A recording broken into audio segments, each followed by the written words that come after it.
नमस्कार दोस्तों, स्वागत है आप सभी का हमारे YouTube channel the transformative institute में। तो दोस्तों, आज का चैप्टर प्रकाश, छायाएं एवं परावर्तन। आइए पढ़ते हैं। हम अपने चारों ओर अनेक प्रकार की रंग बिरंगी वस्तुएं देखते हैं। स्कूल जाते समय हम अनेक वस्तुएं जैसे कारें, बसें, साइकिलें, वृक्ष, जंतु तथा कभी कभी कुछ पुष्प देखते हैं। आपके विचार से हम इन वस्तुओं को कैसे देखते हैं? रात्रि के समय जब पूर्ण अंधकार हो तब इन्हीं स्थानों के बारे में विचार कीजिए। आप क्या देखेंगे? मान लीजिए रात्रि के समय आप पूर्णतः अंधेरे कमरे में जाते हैं। क्या आप कमरे में रखी हुई किसी भी वस्तु को देख पाते हैं? क्या आप कमरे में रखी हुई किसी वस्तु को देख पाते हैं? लेकिन जब आप कोई टॉर्च अथवा मोमबत्ती जलाते हैं तो उस कमरे में रखी हुई वस्तुओं को देख सकते हैं। क्या ऐसा नहीं है? बिना प्रकाश के वस्तुओं को नहीं देख सकते। प्रकाश वस्तुओं को देखने में हमारी सहायता करता है। क्या करता है? सहायता करता है। टॉर्च का बल्ब एक ऐसी वस्तु है जो स्वयं प्रकाश देता है। सूर्य आकाश में एक ऐसा पिंड है जो पृथ्वी को प्रकाशित करता है। दिन के समय हम इसी प्रकाश में वस्तुओं को देखते हैं। जो वस्तुएं सूर्य की तरह स्वयं प्रकाश का उत्सर्जन करती हैं उन्हें दीप्त पिंड कहते हैं।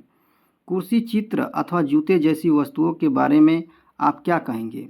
इन्हें आप तभी देख सकते हैं जब प्रकाश का दीप्त वस्तु जैसे सूर्य, टॉर्च अथवा विद्युत का प्रकाश से इन वस्तुओं पर पड़ता है, तब हमारी आँखों की ओर आता है। अब क्या देखते हैं? पारदर्शी, अपारदर्शी तथा पारभासी वस्तुएं। याद कीजिए, हमने अध्याय 2 में वस्तुओं को पारदर्शी, अपारदर्शी तथा पारभासी के रूप में समूहों में बांटा है। आइए देखते हैं। यदि हम किसी वस्तु के आर पार नहीं देख सकते हैं तो वह अपारदर्शी वस्तु है। यदि आप किसी वस्तु के आर पार देख सकते हैं तो वह वस्तु प्रकाश को अपने अंदर से होकर जाने देती है। ऐसी वस्तु को पारदर्शी कहते हैं। कुछ वस्तुओं से आर पार देख तो सकते हैं परंतु बहुत स्पष्ट नहीं। ऐसी वस्तुओं को पारभासी कहते हैं। क्रियाकलाप 1। आइए देखते हैं क्रियाकलाप 1 में क्या है। अपने चारों ओर देखिए और दैनिक जीवन की जितनी अधिक से अधिक वस्तुएं एकत्र कर सकते हैं कीजिए, जैसे रबड़, plastic, scale, pen, pencil, notebook, कागज की शीट, अनुरेखण कागज अथवा कपड़े का टुकड़ा। इन सभी वस्तुओं के आर पार किसी दूर रखी हुई वस्तु को देखने का प्रयास कीजिए। क्या दूर रखी वस्तु से आने वाला प्रकाश इन वस्तुओं के आर पार चलकर आपकी आंखों तक पहुंच पाता है?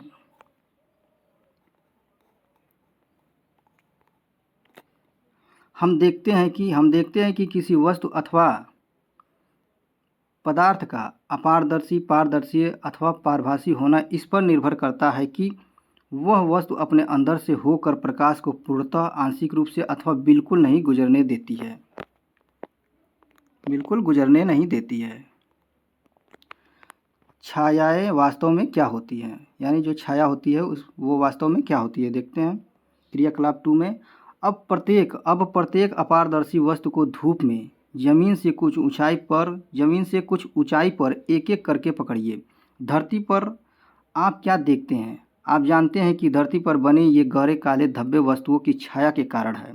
कभी कभी आप वस्तु की छाया देखकर वस्तु को पहचान सकते हैं। मैदान में कागज की एक शीट बिछाइए। किसी सामान्य जानकार अपारदर्शी वस्तु को किसी ऊंचाई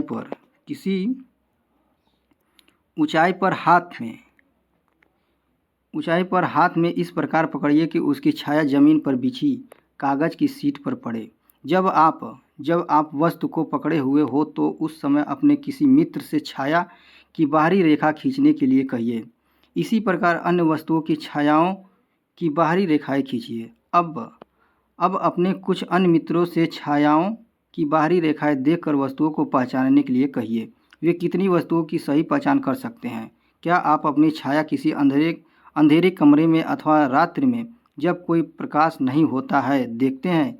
क्या क्या आपको उस समय भी कोई छाया दिखाई देती है जब कमरे में प्रकाश स्रोत के अतिरिक्त अन्य कुछ नहीं होता? ऐसा प्रतीत होता है कि छाया देखने के लिए हमें कोई प्रकाश स्रोत तथा प्रकाश के पथ में कोई अपारदर्शी वस्तु चाहिए। क्या इसके अतिरिक्त कोई अन्य वस्तु भी चाहिए? देखते हैं क्रियाकलाप 3 में। यह एक ऐसा क्रियाकलाप है जिसे आपको अंधेरे में करना होगा। शाम होते ही कुछ मित्रों के साथ एक टॉर्च तथा गत्ते की एक बड़ी शीट लेकर किसी खुले मैदान में जाइए। टॉर्च को जमीन के समीप ले जाकर ऊपर की ओर इस तरह से जलाएं जिससे टॉर्च का प्रकाश आपके मित्र के चेहरे पर पड़े। अब आपके पास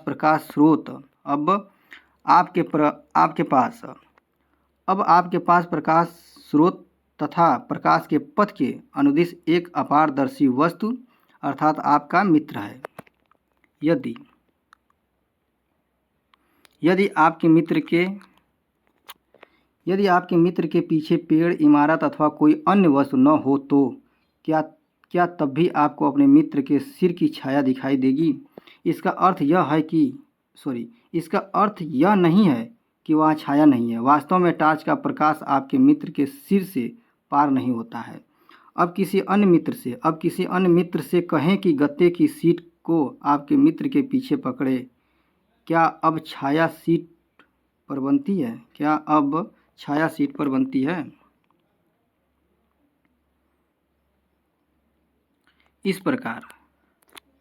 इस प्रकार छाया केवल पर्दे पर ही दिखाई दे सकती है। जमीन, कमरे की दीवार, इमारतें अथवा इस प्रकार की अन्य सतहें आपको दैनिक जीवन में दिखाई देने वाली अनेक छायाओं के लिए पर्दे की तरह कार्य करती है। दोस्तों, यह पॉइंट इतना महत्वपूर्ण नहीं है। अब हम क्रियाकलाप 4 देखते हैं। क्रियाकलाप 4 में देखते हैं। स्कूल के मैदान में धूप में एक कुर्सी रखिए। आप कुर्सी की छाया से क्या अवलोकन करते हैं? क्या छाया से कुर्सी की सही आकृति का ज्ञान होता है? यदि आप कुर्सी को थोड़ा सा घुमा दें तो कुर्सी की छाया की आकृति में किस प्रकार का परिवर्तन होता है? एक पतली नोटबुक लेकर उसकी छाया को देखिए। इसके पश्चात एक आयताकार डिब्बा लीजिए और उसकी छाया देखिए। क्या दोनों छायाएं समान आकृति की प्रतीत होती हैं? विभिन्न रंगों के पुष्प अथवा अन्य वस्तुएं लेकर उनकी छायाओं का अवलोकन कीजिए। उदाहरण के लिए लाल गुलाब अथवा पीला गुलाब ले सकते हैं। जब वस्तुओं के रंग भिन्न भिन्न होते हैं तो क्या उनकी छायाओं के रंग भी भिन्न भिन्न दिखाई पड़ते हैं? एक लंबा बॉक्स लीजिए तथा पृथ्वी पर बनी उसकी छाया को ध्यान से देखिए। जब आप बॉक्स को इधर उधर गति कराते हैं तो उस समय आप छाया के आकार में होने वाले परिवर्तन को देख सकते हैं। बॉक्स की छाया कब सबसे छोटी बनती है? तब जब आप बॉक्स के बड़े फलक को सूर्य के सामने रखते हैं। कहाँ रखते हैं? सूर्य के सामने रखते हैं। अथवा जब आप छोटे फलक को सूर्य के सामने रखते हैं। आइए इस लंबे बॉक्स का प्रयोग सरल कैमरा बनाने में करें। ये सूची छिद्र कैमरा देखते हैं। शायद आप यह सोचते हों कि किसी कैमरे को बनाने के लिए हमें बहुत सी सामग्री चाहिए, लेकिन यदि हम केवल सरल सूची छिद्र कैमरा ही बनाना चाहते हैं तब ऐसा नहीं है।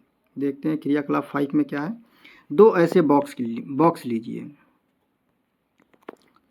बॉक्स लीजिए जिनमें से एक बॉक्स दूसरे के भीतर बिना अंतराल के खिसक सके। दोनों बॉक्सों का एक एक छोटा फलक काट दीजिए। बड़ा बॉक्स लेकर इसके दूसरे छोटे फलक के बीचों बीच एक छोटा छिद्र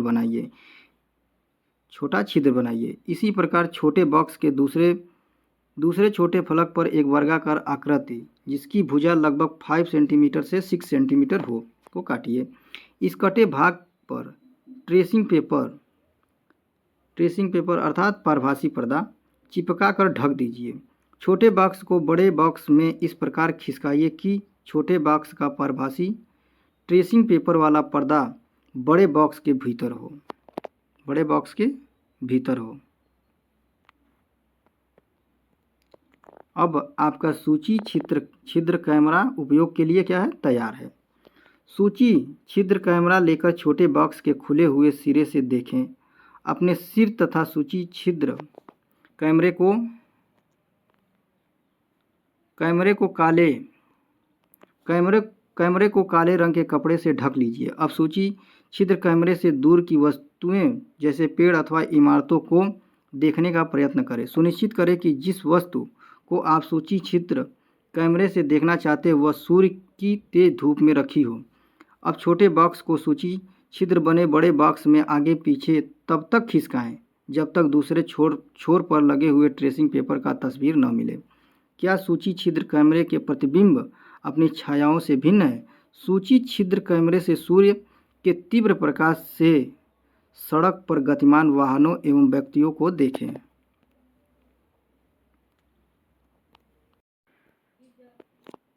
इस पॉइंट को छोड़ देते हैं, यह इतना महत्वपूर्ण नहीं है। डायरेक्ट न्यास पढ़ते हैं।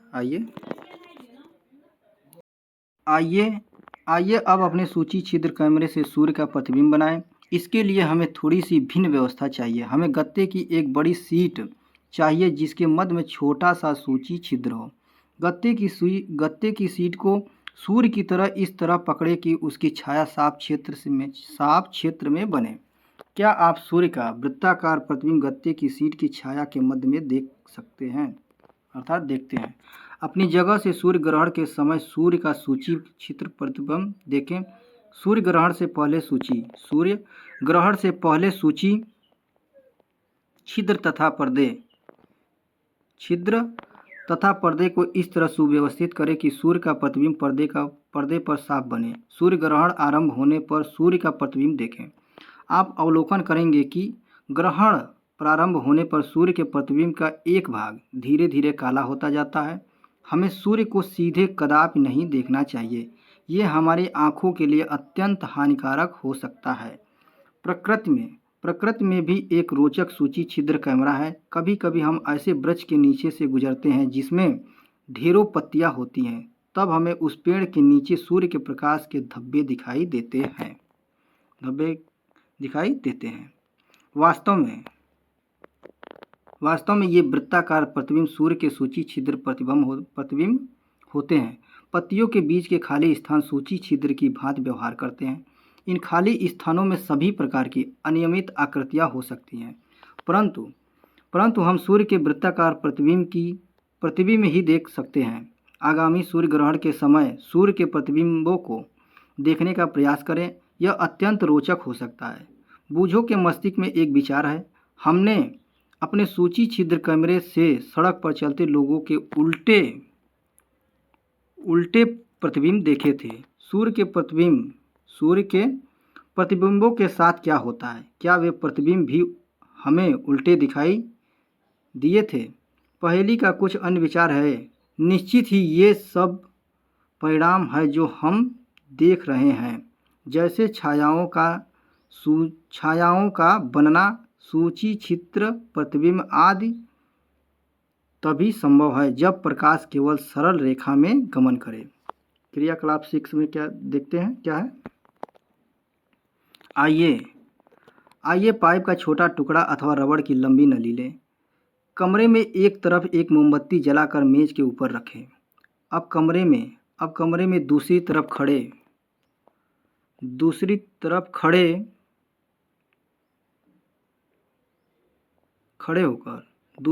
खड़े होकर पाइप से मोमबत्ती को देखें। क्या मोमबत्ती दिखाई देती है? जब आप मोमबत्ती को देख रहे हो तब पाइप को थोड़ा सा मोड़िए। क्या अब मोमबत्ती दिखाई देती है? पाइप को अपने दाईं या बाईं ओर घुमाइए। क्या अब आप मोमबत्ती को देख सकते हैं? आप इससे क्या निष्कर्ष निकालते हैं? यह दर्शाता है कि प्रकाश एक सरल रेखा में गमन करता है। क्या ऐसा नहीं है? इस कारण जब कोई अपारदर्शी वस्तु इसे रोकती है तो उस वस्तु की छाया बनती है। दर्पण तथा परावर्तन। हम सभी घर पर दर्पणों का प्रयोग करते हैं। आप दर्पण में अपने चेहरे को देखते हैं। जो आप देखते हैं वह दर्पण में आपके चेहरे का परावर्तन है। हम दर्पण के सामने रखी हुई वस्तुओं का परावर्तन भी दर्पण में देखते हैं। कभी कभी हम झील अथवा तालाब के पानी में पेड़ों, इमारतों तथा अन्य वस्तुओं का परावर्तन देखते हैं। क्रियाकलाप 7। यह क्रियाकलाप रात्रि के समय अथवा एक अंधेरे कमरे में किया जाना चाहिए। अपने किसी मित्र से कहिए कि वह एक हाथ में दर्पण लेकर कमरे के एक कोने में खड़ा हो जाए। एक हाथ में टॉर्च लेकर आप कमरे के दूसरे कोने में खड़े हो जाए। टॉर्च के कांच को अपनी अंगुलियों से ढक लीजिए तथा टॉर्च को जलाएं। किरण पुंज प्राप्त करने के लिए अपनी उंगलियों के बीच कुछ जगह छोड़ें। प्रकाश पुंज को आपके मित्र के द्वारा पकड़े हुए दर्पण पर डालिए। क्या आप दूसरी तरफ प्रकाश का धब्बा देखते हैं? अब टॉर्च की दिशा इस प्रकार समायोजित कीजिए कि प्रकाश का धब्बा कमरे में खड़े किसी दूसरे मित्र के ऊपर पड़े।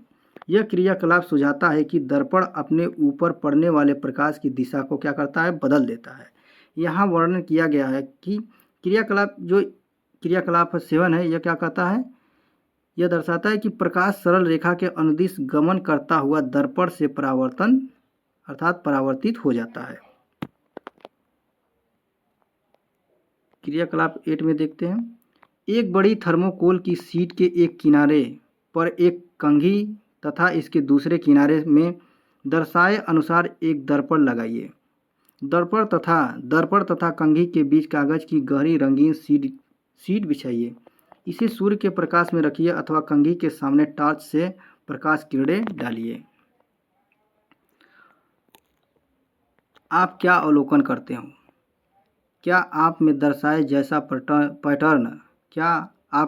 जैसा पैटर्न प्राप्त करते हैं? इस क्रियाकलाप से हमें यह ज्ञात होता है कि प्रकाश किस प्रकार गमन करता है तथा यह किस प्रकार दर्पण से परावर्तित होता है। अब देखते हैं प्रमुख शब्द जिनकी चर्चा हम पीछे कर चुके हैं। दीप्ति क्या होता है? दर्पण, अपारदर्शी, सूची छिद्र कैमरा, परावर्तन, छाया, पारदर्शी। अब सारांश में देखते हैं क्या है। सारांश में क्या है? अपारदर्शी वस्तुएं प्रकाश को अपने में से होकर नहीं जाने देती हैं। पारदर्शी वस्तुएं प्रकाश को अपने में से होकर जाने देती हैं तथा हम इनके दूसरे ओर रखी वस्तुओं को स्पष्ट रूप से देख सकते हैं, अर्थात स्पष्ट देख सकते हैं। पारभासी वस्तुएं प्रकाश के कुछ भाग को ही अपने में से होकर जाने देती हैं। जब प्रकाश के पथ में कोई अपारदर्शी वस्तु आ जाती है तो छाया बनती है। साधारण सामग्री से सूची छिद्र कैमरा बनाया जा सकता है तथा इसका उपयोग सूर्य तथा अति दीप्त वस्तुओं के प्रतिबिंब को देखने में किया जा सकता है। प्रकाश सरल रेखा में गमन करता है। दर्पण परावर्तन में हमें स्पष्ट प्रतिबिंब प्राप्त होता है। दोस्तों आज यहीं तक। नमस्कार और धन्यवाद।